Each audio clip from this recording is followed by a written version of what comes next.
Right, good evening everybody. Welcome to the Daiwa Anglo-Japanese Foundation. It's lovely to have so many of you here this evening to talk about Otoineppu, which apparently is the smallest village in Hokkaido, so it's very small indeed, and I bet it's never been talked about in London to such a large audience. Right, well today is a conversation between three people. So the first person who's going to be speaking is David Nash, in the middle. I'm sure he needs very little introduction. A leading British sculptor who has done solo shows all over the world, including in Japan. But he is relatively unusual in being one of those people who has visited Otoineppu, which I certainly never have. And he also, although he didn't actually meet Bikky Sunazawa, who had already died by the time David visited, he did meet Ryoko Sunazawa, Bikky's wife, who is our second speaker today. And she'll be talking quite a bit about her life in Otoineppu with Bikky. So I will just leave her introduction at that. And then our moderator today is Jonathan Watkins, who has just recently stood down as the director of Icon Gallery in Birmingham, but I usually introduce him as sort of our leading expert in the UK on Japanese contemporary art. He's by no means a specialist in just Japanese contemporary art. He does all sorts of contemporary art, but he is very strong on Japanese contemporary art, and he's always the person I go to if I need to know anything about it. And I guess there's also a slight link in that you had a show last year at Icon by the Ainu artist Mayun Kiki.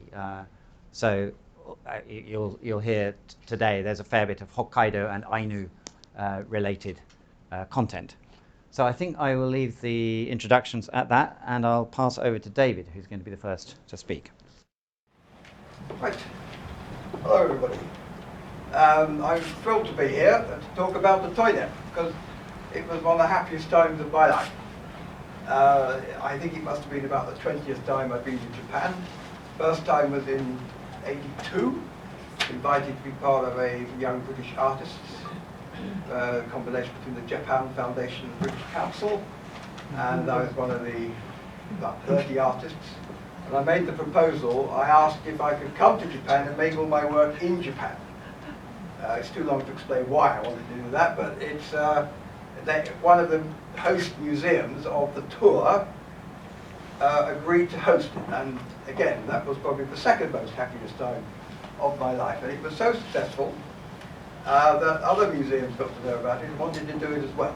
So I went back frequently to Japan to make work there, and I don't speak Japanese, but I do speak wood, and the people who were helping me spoke wood. So we got along much better, so long as there wasn't a museum translator who didn't speak wood. So we used to have quite hilarious misunderstandings. However, this is Otoineppu, and I was asked by actually a Kawa museum in the middle of Hokkaido, who had an association with the Sapporo University Department of Trees. They had a research station in the very, very north of Hokkaido, where is an ancient forest. They had their research station there, and there were a lot of old trees, various trees there, so they sort of matched me up with this. And what I didn't really know about it, just a little bit more, I suggested that I went 4 times, spring, summer, autumn, winter, because it was going to be they were asking for quite a big show. And I wanted to experience Hokkaido during these times because the change of seasons is very extreme there. And it was a bliss. So the idea, I went 4 times. In the summer, it was the beginning, '93, the beginning of the financial crash. Tokyo Shimbun, who was sponsoring it, was a Japanese newspaper, said, David, very sorry, but we can only afford you to come 1 more time. So the title of the exhibition was to be The Spirit of 4 Seasons, so it had to become The Spirit of 3 Seasons. So, but I had to choose between autumn and winter. And I had heard a lot about the winter in Hokkaido, and I really wanted to find out what that was. so I chose water. Autumn is very beautiful because of the colour. Now, Otoineppu then was 1,500 people. There's a great knowledge and tradition of woodcraft and wood sculpture because of Bikky. And there's wood art all over the place. Even on the railway station, there are columns, carved columns. In the post office, there is a relief carving. And their high school, this school was going to be closed for lack of the number of children in the area. So Bikky and others in the village proposed they made it into a wood specialist school and make it a boarding school, so the catchment became all of Japan, and it has been a tremendous success. They do the national curriculum still, but they have the most wonderful workshops there for wood, and what the work is made was quite exceptional. So that was, for me, particularly exciting. This is Mr. Kawakami, a great friend of Bikky. I think he supplied him with a lot of wood from a lumber yard. And he was retired, I think he just retired when I was there, but this project wouldn't really have happened without Mr. Kawakami. He knew everybody. Now, in the area, they grow birch commercially, which is very unusual because birches we in Britain tend to see it as a weed. In Scandinavia, it is revered in its sort of as sacred, but in Japan, it's very special because it grows so slowly. It's as heavy as oak, and it's as dense as oak. I'd never come across such a fine, beautiful, silky wood, and I believe Bikky used a lot of it. And they grew. These are probably about 40 years old because they grow so slowly, but they grow to well into 150 to 200 years, and they can become very big. And this is one they let me have. This is when I went in the spring, and this was in May, and it was raining a lot, but you could actually see the weeds growing, plants growing, because this growing season is so short. These plants really get on with it. And then this was in the summer. This is our work camp, and they let me use those two woodman sheds. They're on skids because they use them in the winter to take them up into the wood on the snow. And it was very hot. But we'll go back to spring. Although this is our Stan Anderson, this American artist who was helping me, spoke fluent Japanese. Oh, sorry. And then I used that as a drawing studio too. And though it is a work shed, you still took your boots off outside, and it was beautifully clean. Now, when I noticed that the villagers, when they were coming to visit, were very enthusiastic, and they'd make this gesture and say, "Banzai!" like that. So one of the bits of wood I found had this gesture. So we called this one Banzai. Yeah, so that's Banzai. So where possible on these projects where I go, I deliberately make it short. I'm only there for 3 or 4 weeks to make a body of work. That means I can't procrastinate, and I've just got to go at it. And I'm just looking for ideas which appear in the culture, just where the people, because I'm dependent on the people that I'm working with, and then I get stories from them, and I learn more about that particular locale and the myth of that locale.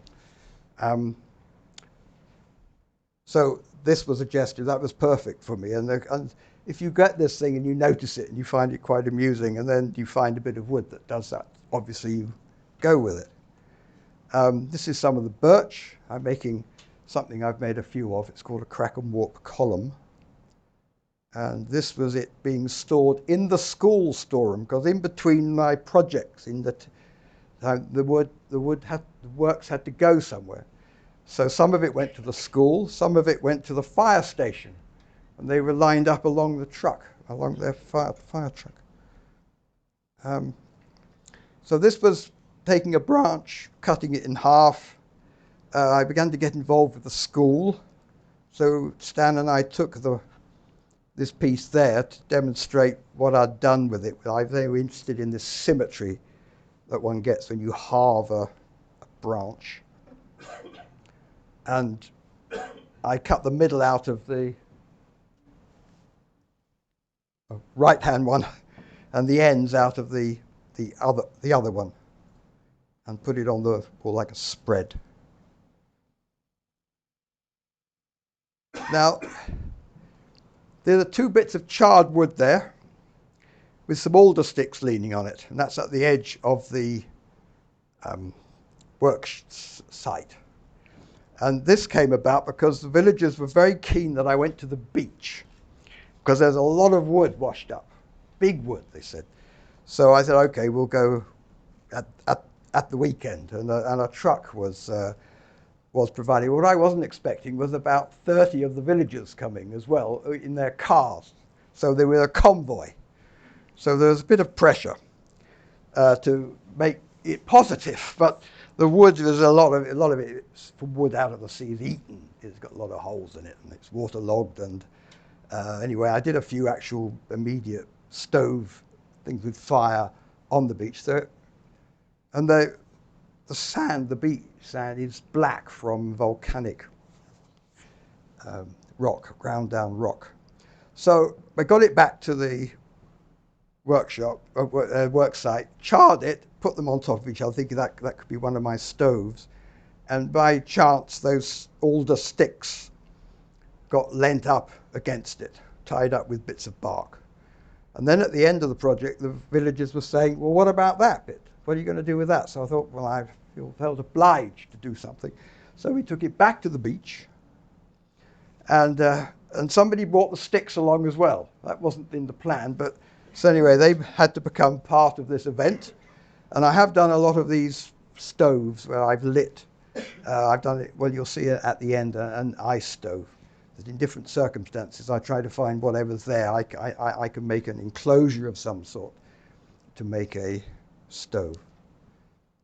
And you can just make out an island, which I think is called Ricci Island, in the background there. And I got the horizon to go right through the middle of it. So that's a red and black stove, which was really came out of the social circumstances of this project. I needed some really big, heavy bits of wood if that was possible. And there was an elm which was deemed unsafe by the road. You can see it leaning there, which was but they reckoned it was quite hollow. So a woodman cut it down. There were some roadworks nearby, conveniently, and they were very helpful in getting it on their truck. And we got it to the work site. And I have done a lot of this series of cube, sphere, and pyramids. And this was another opportunity for it. And it interested me that you will see a cube, even though it's only just within the form. It's just hinted at. Your eye will see it. The same with a sphere, same with a pyramid. And so I burnt out the rot to make. It's part of the sort of indeterminacy of the work, just to see really what would happen. So we put it out, and then we taking it off to be stored. And there's a petrol garage there, which has the logo of a circle, triangle, and square, which you can see in between the trucks. So I thought, for the catalogue, I was trying to get as much of the village in to relate to the work. So that was an opportunity, but it was too difficult in translation to get them to line them up in the right way. But anyway, this went on eventually to the Ashikawa Museum, where I made these hanging canvases where I've just, with charcoal, made the shapes of the charred parts. And that later came back to me in my studio in North Wales. Then we get to the winter. and it was cold, and it just snowed all the time. Just trickles of snow to 10 feet, 3 meters of snow. So for a workplace outside, they sort of dug out like a quarry. So in some parts it was 10 feet high white walls around me, and the wind from Siberia just went over the top of us. And I got some more wood. This is from Mr. Kammer.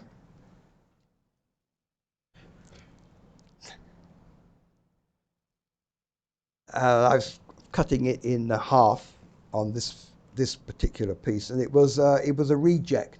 Actually, there were some. They hadn't been able to sell it, so they were very glad for it to get used. So there were several pieces, and the one I've cut in half is one that's in the background there in 2 parts, and then another part I made a bowl. So it's all one piece of wood. So you've got the bowl looking up, standing on a downward gesture, like a table. This was in the Kobe earthquake, because the show was in Kobe. And it was, I think, the epicenter there, and there was a lot of life lost. And the museum had been very newly built, so it didn't fall down, but it threw all the work around, and a big chunk came off the bowl, which I was able to fix back once I got it back to my place in North Wales, where it sits as part of our family collection. There's another bit I'm cooking at the time. I got 16 minutes so far. So the egg is another form I've used a lot, and I've also been very interested in marking the cross image into objects like this, and then charring them. So, and there again, there are some of the villagers have come to help.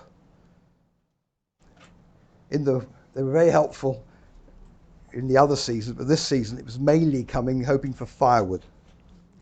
So this is the piece which is now in the Ashikawa Museum. And then to round off the winter and to make a relationship with the stove, I asked to go back to the beach, to the sea, to see whether we could make a stove there. So we made this form with blocks of ice, and that's my ice stove. So it exists as a photographic work, and it belongs as part of maybe about 100 stoves which I've made in various situations. So I've had to whiz through, and I'm within my time, which I'm very pleased about. So I know we're going to get some questions later. So anyway, that's all from me. So now we're going to hear from Ryoko-san.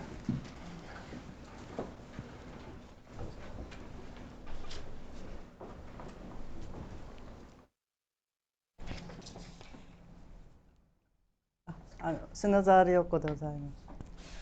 今日は、ビキとオトイネップということでお話しさせていただきます。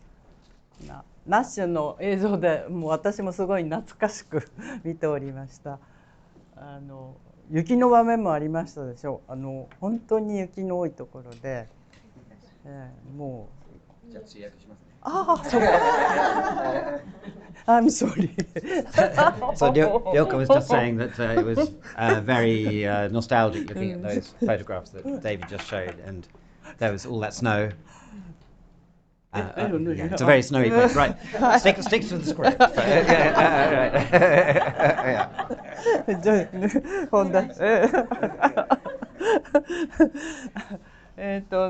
ということで大体こうなんて言うんでしょうかオトイネップとビッキーですから想像しながら聞いてください。じゃあ次いきますか。ビッキーがオトイネップに移住しようとしたのはですね大きな作品を作りたかったんですよね。で札幌にアトリエを持っておりましたんですがすごい狭いところで制作して発表して戻ってきても置いとく場所もないぐらいな場所だったんですね。そういう時にあと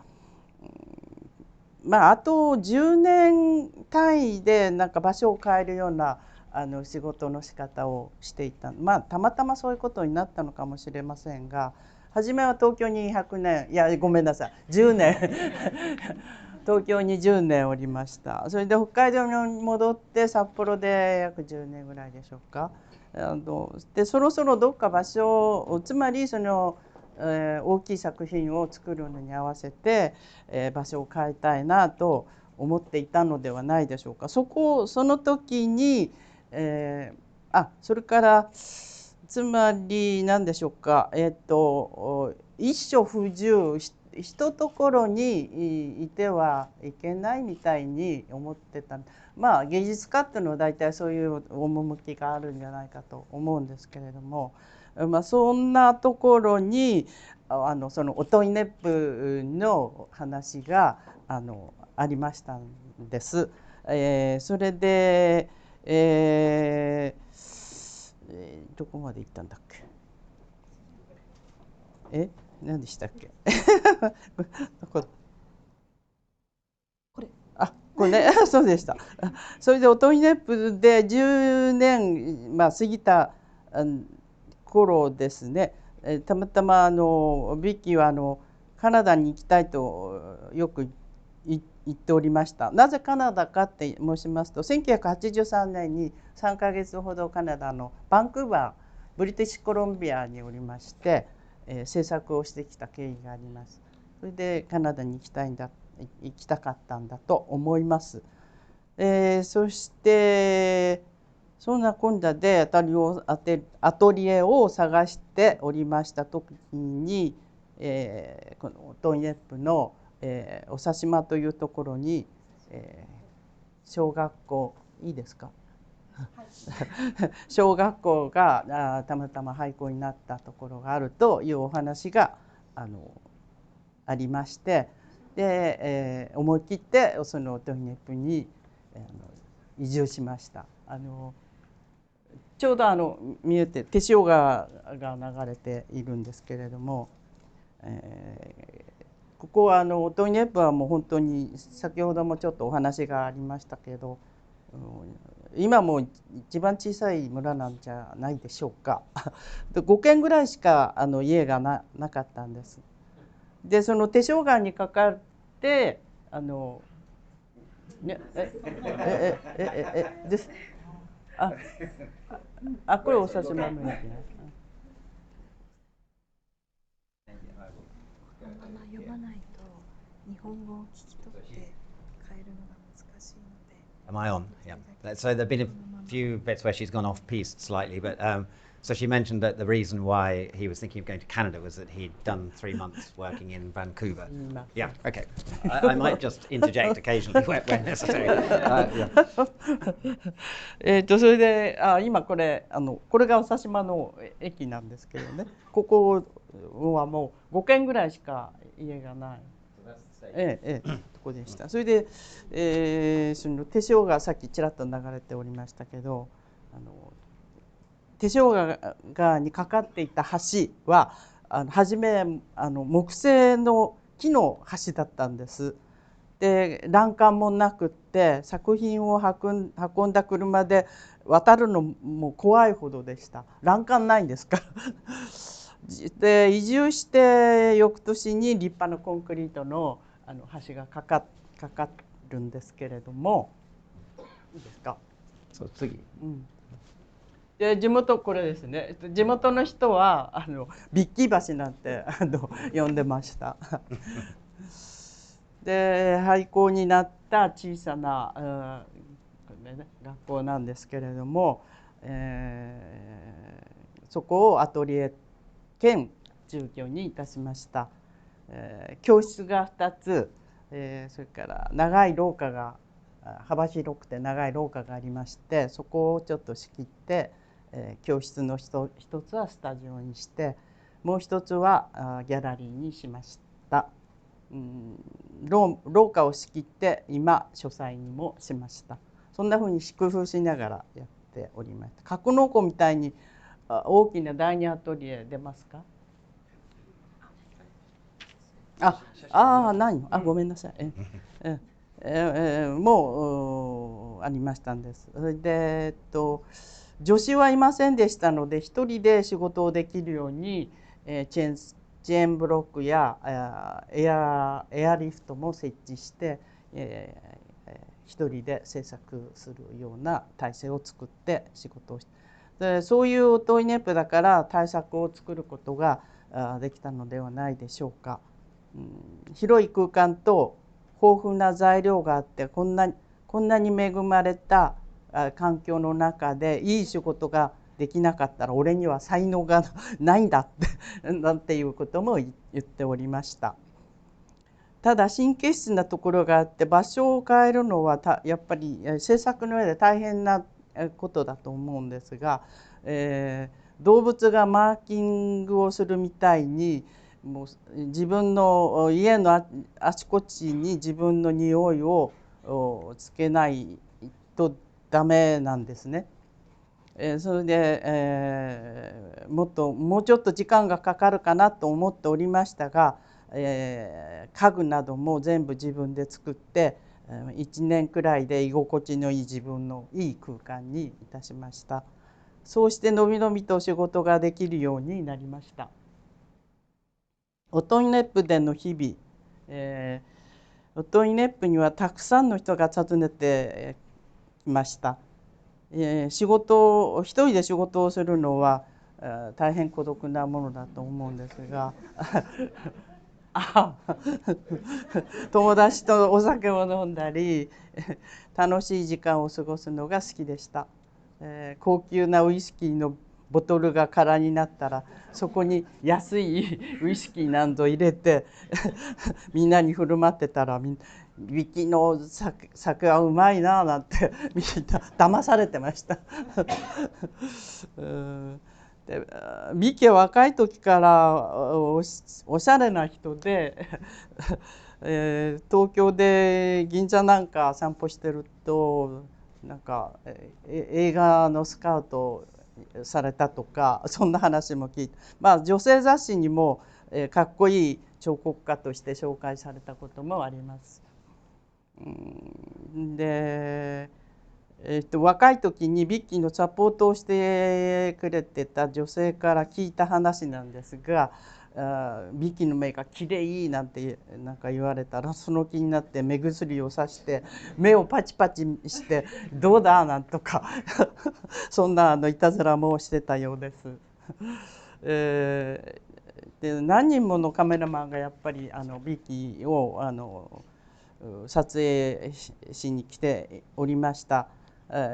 この頃はだいぶちょっと太ってきたところだったんですがであとビッキーの書斎はガーコのお家の隣にあったんですよ。隣って言いましょうか、ちょっと廊下挟んでこうだったんですが、でビッキーが咳払いしますと、このガーコがその咳払いにガーガーと言って返事をするんですよ。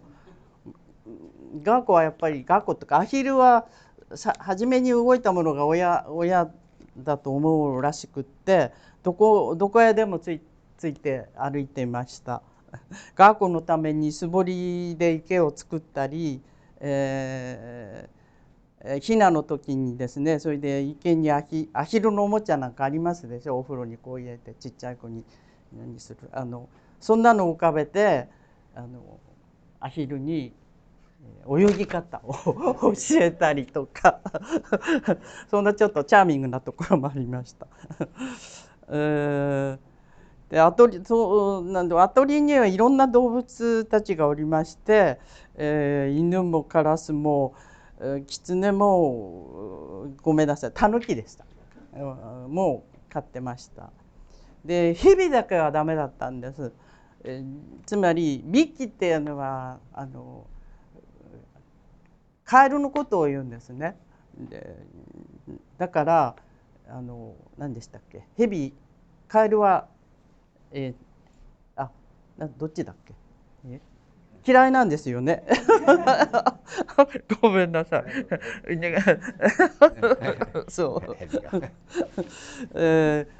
これは井上浩二、マリエさんの撮影した写真なんですが、今ダメですね。どうぞどうぞ。ギャラリーにちょっと大きい写真があります。あの写真も同じ人です。Hi. So there's we saw it in the in this slideshow a little bit earlier, but there's the big photograph of Bikky in the gallery downstairs, and that's also taken by Koji and Marie Inoue. でビキにとってオトイネップとは都会の札幌を離れて、札幌に来たのはなんか新鮮な太陽を見るためだったかもしれません。であとビッキーはその神羅万象だとか地味猛量だとかそういう言葉を気に入ってたって言いましょうか、そういうなんか精神状態にあったんじゃないのかなとは思っております。英語でどういうふうに言うんでしょうかね。ありがとうございます。夜中に仕事をしておりますが、夜中から仕事をしていたのは新鮮な太陽を見るためだったように思います。朝からなんか沈んだ声で、私なんか朝弱い方だったもんですからブツッとした顔をしてると、朝はおはようと元気に、返事をするもんだと言って何度も言われました。いいですか。でオトイネップの長島の近くには北海道大学の演習林と北海道遊林がありました。よく森を散歩しましたが、その制作のための材料を探しに行ったことはありません。ビッキーは制作に、のための木を選ぶってことはあまりしませんでした。じゃあどうしたのかって言いますと、間伐材とかチップにできないようなコブだらけの木でも彫刻にしたからでしょうね。そんなわけで材料と言いましょうかは彫刻などにする材料は自然にビキのところに木がなんか寄ってきたように思います。で最後の10年は、つまりオトイネップでの10年はここのオトイネップだからできたものだと思っております。でナッシュも本当にオトイネップに来たからあんな大きな彫刻がそこは。Hi. So she also thinks that's why David was able to make such great large-scale できたんだ work. と思います。いいでしょうか。そんなところ。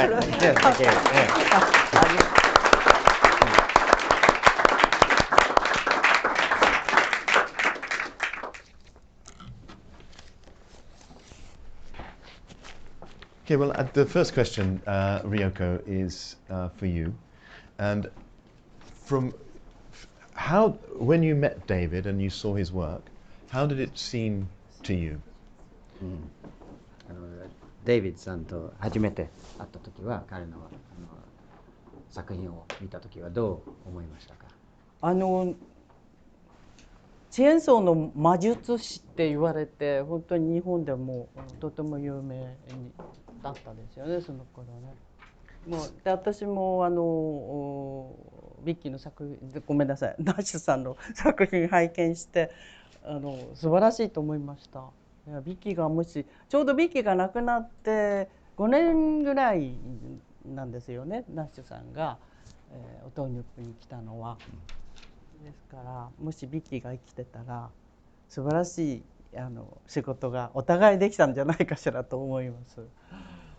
So, well, David is known as the magician of the chainsaw, and he's very famous in Japan. So Ryoko had heard about him, and when she saw his work, she thought it was fantastic. And when they first met, it was about 5 years after Bikky had died. So she thought, you know, if Bikky had been alive, they would have been able to produce some great collaborative works. That's very interesting. And David, from your point of view, I mean, it's really interesting to see the sort of reception that you got, such an enthusiastic reception in Japan. But what did you take from it? I mean, did it influence your practice in any way? Well, the practice had been evolving for more than 20 years by that time. So it wasn't like I was coming to this situation. I come into it with experience, particularly in the social area, because I found that working with assistants and people who were going to help me for the first time, I had to work in such a way that you could find out what their aptitudes were and what they could bring to the work. And so I found that a lot of my work was about building this like a community of intent, but not that it was. I wanted it to be as harmonious and as enriching for those helping me as it was for myself. And there was every time it's a new place, it's new people and new things. And like the ideas are the most wonderful thing, and they can just emerge if you just keep your wits about you. They sort of wink at you, and you just got to catch that wink and see what's exciting about it. So it was the last period of work in Japan. The financial crash did really stop a lot of foreign artists coming in, because they were mainly dependent on them being invited by the museums who had budgets, and then they didn't have the budgets, and this continued for quite a considerable time. So when it all got a bit better, art in Japan had moved on. Yeah.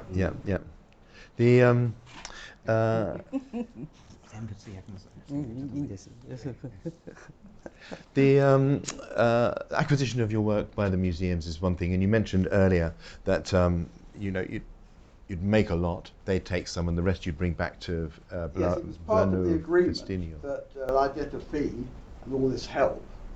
But the main thing was that there'd be this exhibition, and I could take the works. A lot of them would be completely finished, but others I knew I could do more with them, or I could take that idea further. So they would be very embarrassed to have this amount of work anyway left over. So they would put it into a 40-foot container or 2 40-foot containers and send it to me in North Wales. So nearly every year, I guess, I was getting these containers arriving and pulling out this work. And luckily, I've got a lot of space, and I was able to take these things forward. And I have quite a lot of works from this particular project still in my all this work made in Japan. Yes. And what about Otoineppu itself? Did you leave any behind? Yes, I made a big piece, quite a big piece, which was to stay there. Okay. デイビッドの作品は一つオトイネップに残っているわけですね。残ってます。 So Mr. Kawakami must have put it somewhere. Ryoko, 2 questions for you. One is, you talked about, I mean, you moved with Bikky to Otoineppu, and how would you describe the role that you played? I mean, were you working with him, as a sort of artistic partner, or as an assistant, or managing, or, I mean, how was it for you?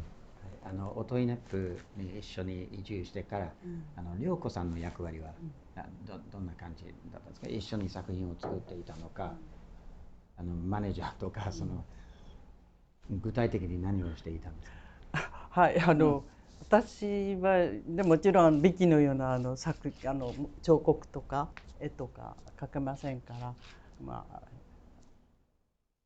今おっしゃられたようにマネージャー的なことでしょうかね。Okay.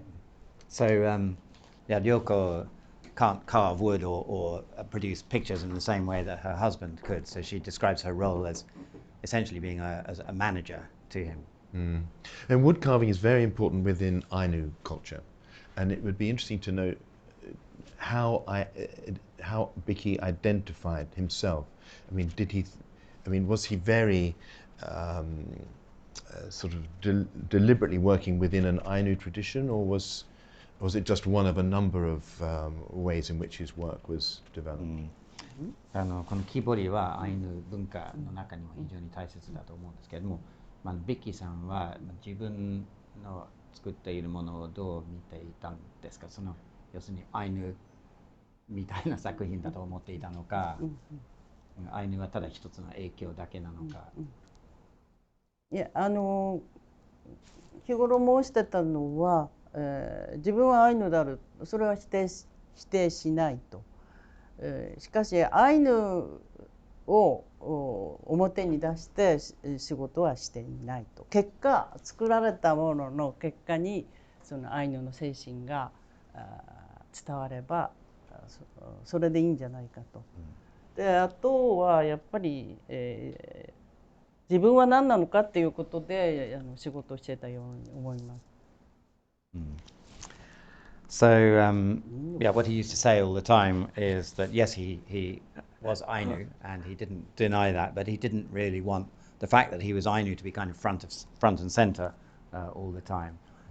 But if his Ainu heritage came through in his work, then he was fine with that. Yes, and would we see it to some extent in the subject matter? For example, the fish that we see in the first room to the left, the wooden fish. I mean, of course, fish it keeps on recurring in Ainu imagery, and I wondered if that might be a case in point. 例えば下のその魚の彫刻、そういうものはアイヌの文化にも多いでしょうから。いや、そんなことありません。基本的にアイヌは自分が使う例えば器だったり、それからマキリってわかりますかしらね。小型なナイフ、それは全部自分の護身みたいなもんですからね。そういうことで決して鮭を作るのがアイヌの伝統だったり、提灯を作るのがアイヌの伝統ではありません。ビキ独自の世界です。でもクマとかいっぱい作るんじゃないですか。それは観光客のためですか。そうですそうです。Okay. そうですそうです。So what Ryoko is saying that actually in Ainu culture they don't particularly carve lots of fish. In the Ainu culture, most of what they carve is actually utensils that they use, or what in Ainu is called makiri. They're knives with carved handles and sheaths. So they don't particularly carve landscapes or animals and things. And so I then said, well, but surely they carve lots of bears, because if you go to Hokkaido, everybody's selling carved bears. But she said that's really just for tourists. It's not something that the Ainu culture traditionally has done. Okay, and then one more question relating to the drawings in the room to the right. I mean, they are they're exquisite, and that particular style. Do you know how that developed in his work? How, where was there any particular influence on his drawing?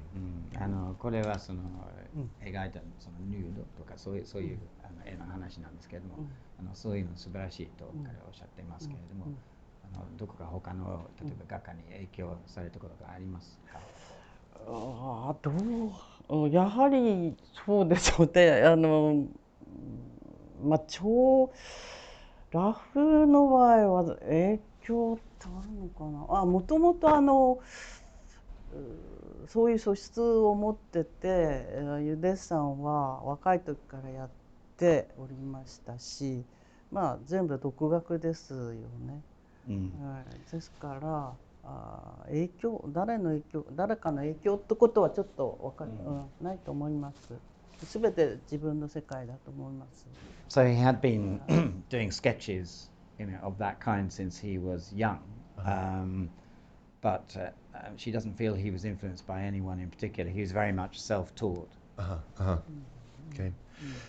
David, a question for you, actually a couple of questions for you. Also, again, something that we touched on earlier was the way your work was received. I think was surprising for you to some extent because of a fine aesthetic tradition in Japan. Do you want to talk more about that? When I first went on this first making the work, I was a bit in trepidation of how my work would be received. It's very rough, and I like to leave the mark of the tool that I've worked with. So it's the chainsaw texture. Then that's how I want to leave. I don't want to go in filing and sandpapering. And so, but I found that the Japanese really liked this, and particularly the artists, who were saying that we would like to work like this, but our tradition is so strong here, it sort of constricts them. And in their tradition, you can't really start doing this sort of work until you're old and you're a master. So that's when you get your freedom. There I was when I first went there. I was under 35, I think.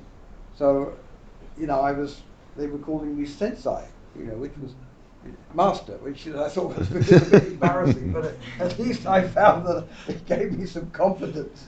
And then I was invited back, because I had made a point of that where to work and what to do depended on what was being asked for. And it's when it's worked for me really, really well, rather than push it. Did you feel you had any sort of impact in that case? Well, yes, I think there were some, because to copy someone is to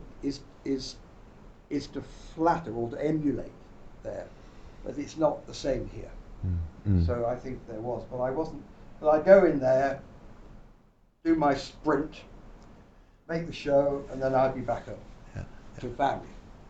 So I wasn't that really aware of how it was working. If I was living there all the time, then I think I would obviously engage. There's a recent interview with David where he describes himself as a sprinter rather than a slow marathon runner. Right. Stone carving is long distance. Yeah. And you said about the chainsaw, which is a dreadful machine.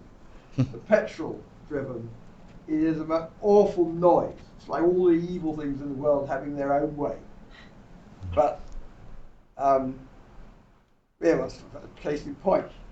In the summer when I was there were the nightingales singing in the morning, and there was several bitterns deep in the woods, and they make this sort of boom, boom, boom, boom, tremendous resonance. So it was very, very hard to start the chainsaw, because they would just kill it all. Ryoko, another question for you that relates to the articulated nature of the sculpture. It's hinged, it sort of moves. There are works on the right-hand side which are like containers of some kind, some sort of vessel. Can you talk about that? And are they sculptures to be used in some way? その木彫りが、その接続されているいろいろ部分が動くか、足が動くとか、これはどういう目的でやっぱり動くためにできてるんですか？目的。動くために。はい、作られているわけですね。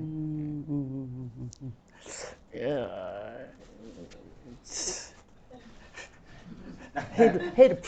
Igarashi-san, help. Okay, so this is Satomi Igarashi, who is a chief curator of the Hokkaido Museum of Contemporary Art in Sapporo, and she is behind this catalogue, so she knows a lot about Bikky Sunazawa.